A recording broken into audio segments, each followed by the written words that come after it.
Hello there, welcome back to my channel. I have a really quick FAQ for you today about online teaching, so if you are interested to apply, make sure you watch this.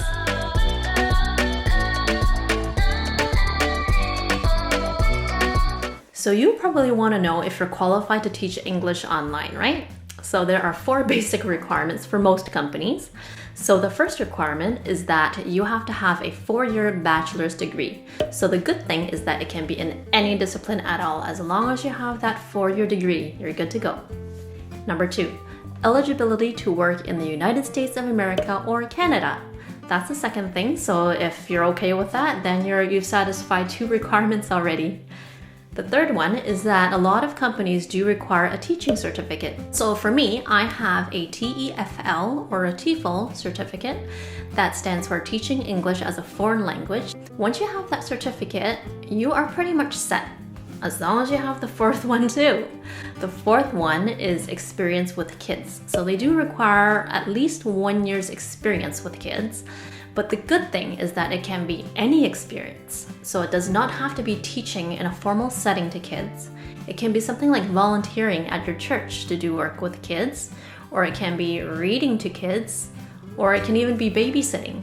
So as long as you have some experience with kids, then you're set to go. So those are the 4 basic requirements.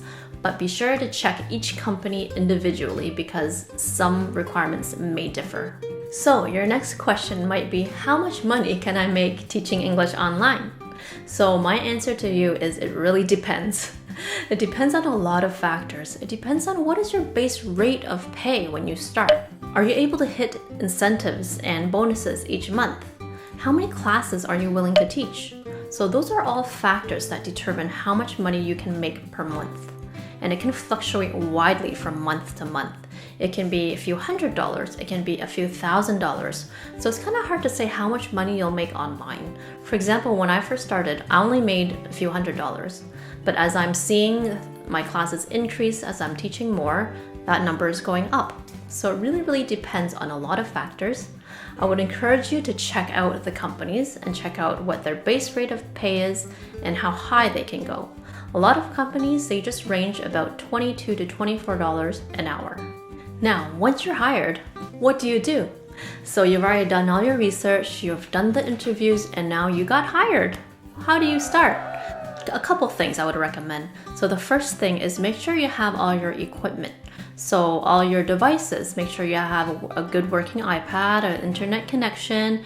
Make sure you have all those devices ready to go. The second thing is prepare a virtual classroom. So it can be something like this. Just put up a poster or 2, print out some things from the internet. There are a lot of resources around, or buy a few things from Amazon or the dollar store. A lot of companies, they don't actually require you to have one, but I think it would be nice. I know a lot of teachers go minimalist too, so they don't have a lot of things in the background. That's okay too. So it depends on your own preference, if you would like to put something up or if you don't want to put anything up at all. Some companies do require you to put a company logo in the background, so you may just have to do that. So yes, prepare your equipment and prepare your virtual classroom.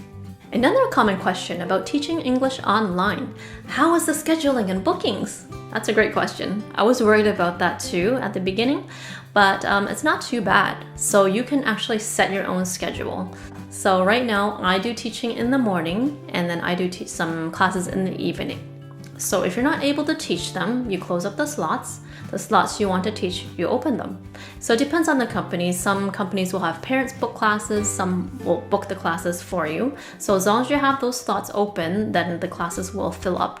So that's the beauty of this job. Your schedule is actually quite flexible. If you can't work certain weeks or a certain month or a certain time period, you can block those times off, or you can just not open any slots. And you don't have to give prior notice or anything like that.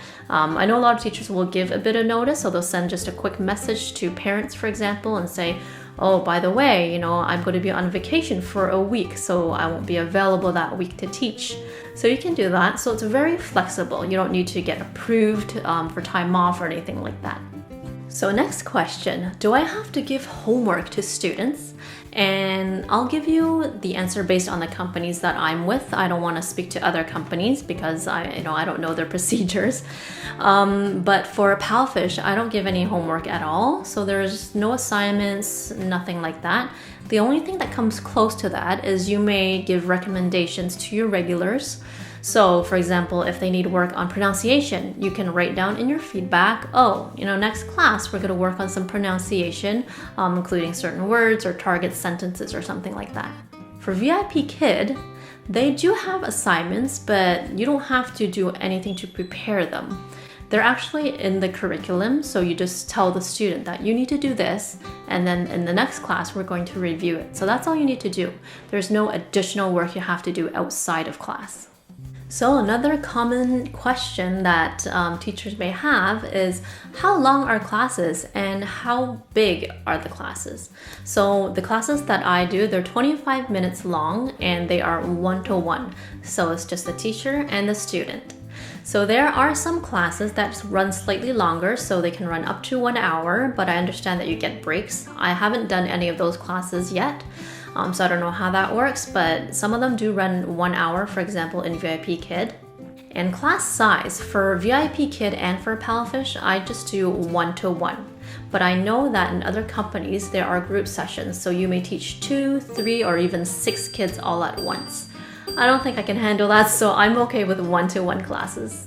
Okay, do I have to interact with parents? And the answer is no, not really.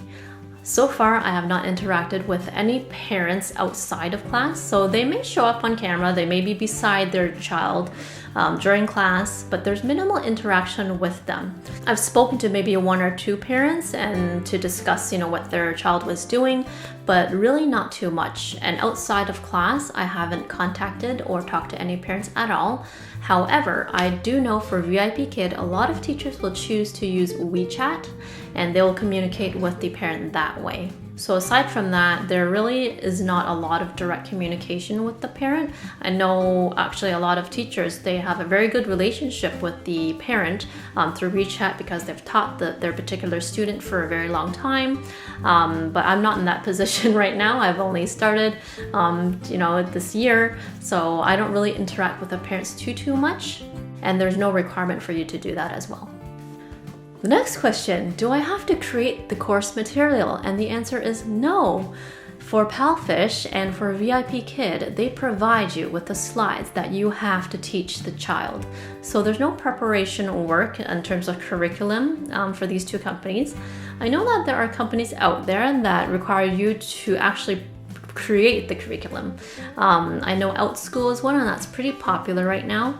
However, for the most part, for the ones that I teach with and a lot of other such companies, they don't require you to create curriculum. However, you are welcome to create things on your own. So maybe you are already a teacher and you have materials at home. You're free to use them whenever you want, but there's no requirement for you to create anything for your classes.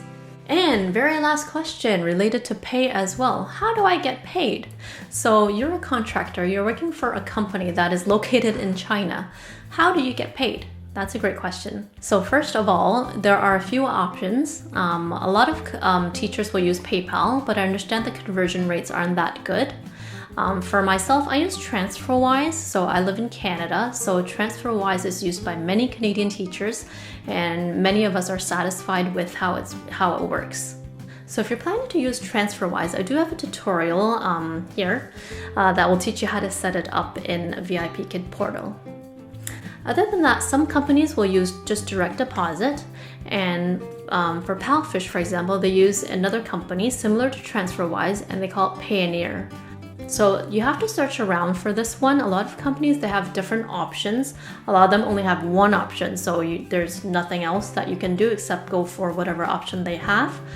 But you have to make sure that you're aware of all the conversion fees and all the other bank fees that you may incur with the pay. So those are all the questions that I have for now. I'm sure there's a lot more that I haven't addressed. If you have more questions, then feel free to leave it for me in the comments and I'll try my best to answer them.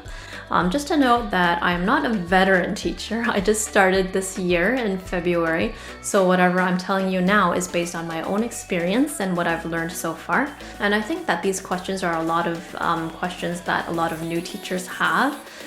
So look around on the internet. I hope that this helped you out. If you like this video, please give it a thumbs up and remember to like and subscribe and hit the bell for notifications. And I'll see you next time. Thank you. Bye-bye.